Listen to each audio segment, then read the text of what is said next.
Hello there, my interweb friends. It's your old pal Jason here with another review. Based on my hat, you've probably figured it out. I will be talking about Wonka, the new film from Warner Brothers that is the prequel to Willy Wonka and the Chocolate Factory. Now, this is the AMC popcorn bucket that they're offering for about $30. It fits very well on my head as a hat. It's a little heavy because it's made of plastic, but it's really neat, and I thought I'd show it off for this review. Now, before we get into it, I will be talking some spoilers, so if you haven't seen the movie yet and you don't want it spoiled for you, stop the video, go check it out, come on back, and we can talk about it. But now that we're past the spoiler warning, let's dive in, shall we?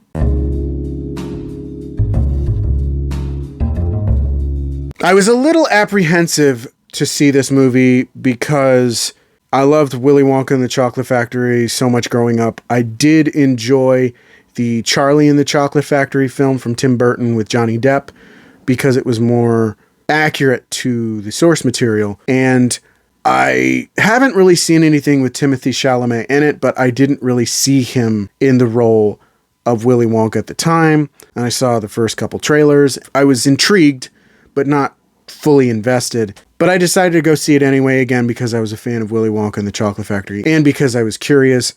So I went to see it, and I really enjoyed it, and I enjoyed it so much I went to see it again and picked up one of these hats. Full disclosure, I have seen the movie twice. I really enjoyed it. It's not a perfect movie by any stretch of the imagination, but it's so brilliant, and it's so much fun that you can kind of give all of those shortcomings a bit of a pass. First of all, Timothée Chalamet really works in the role of Willy Wonka. He doesn't do a straight up impression of Gene Wilder. There are a few tips of the hat, if you will, to his performance from Willy Wonka and the Chocolate Factory. But for the most part, Timothée Chalamet makes it his own. And there was actually a point in a certain scene, the scene where he's opening his chocolate shop and singing the number A World of Your Own, where I kind of saw a glimpse at what the casting director and the director must have seen in Timothée Chalamet that really reminded me of Gene Wilder. So he's really brilliant in this film. He really helps bring all the other elements of this movie together. He's not the only one who delivers an excellent performance. Olivia Colman as Mrs. Scrubbit, whenever she's on screen with her sidekick companion, Mr. Bleacher, the two of them really have such good chemistry. They're some of the funniest scenes in the entire movie. One performance I think the film could have done without was Hugh Grant's Oompa Loompa, Lofty. I feel like he was just shoehorned in to connect this movie to that original movie, despite the other several connections that this movie makes to that movie. And even though you really can't tell based on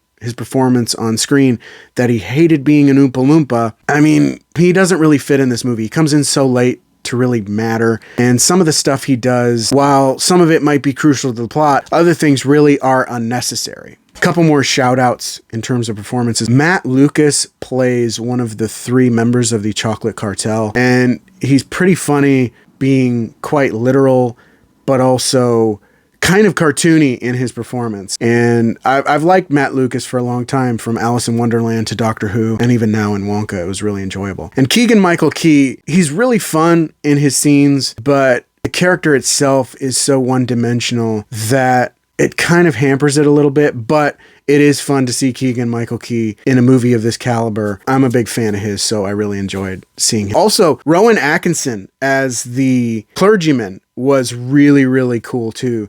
He was a lot of fun in the very few scenes that he had. He made quite a meal out of those scenes, and it was really enjoyable to see him on screen. Now, the visuals of this film are pretty incredible. There's a scene where Willy Wonka and the character of Noodle are dancing on the roof, and just the visual from that scene are insane. Also, Willy Wonka's chocolate shop, as I had mentioned previously. The colors in that scene are so bright and everything just pops and it looks like so much fun. Now, for those of you who don't know, this is a musical and I am a sucker for musicals, but the songs were really catchy. They're the kind of songs that you want to listen to over and over and over, and they can get stuck in your head pretty easily, and it elevates the movie quite a bit. Now, again, I mentioned the film has a few shortcomings. This is a family movie, but it's geared more towards children, so there are some jokes that are a little too silly and some of the characters aren't fully fleshed out and they're a bit two-dimensional, but the movie moves at such a quick pace and it doesn't really give much time for those things to linger, so you can kind of give a pass on that as just a fun family time at the movies. Overall, I really enjoyed Wonka. It's a really, really fun movie, and it's sure to be an instant classic. Timothée Chalamet delivers a really, really good and charismatic, fun performance that, while not an impression of Gene Wilder, certainly is worthy of him. And it makes the film quite enjoyable overall. But that's just my opinion on Wonka. Let me know what you thought down in the comments. What was your favorite part? What did you like the most? What song is stuck in your head? I want to hear from you. If you enjoyed the video, don't forget to click that like button. You want to see more videos, don't forget to subscribe. Click that notification bell so you can get updates on all my future videos. You can also follow my social media pages. Links down in the description of this video. Thank you so much for watching. I really appreciate it, and I will see you on the next one. Bye.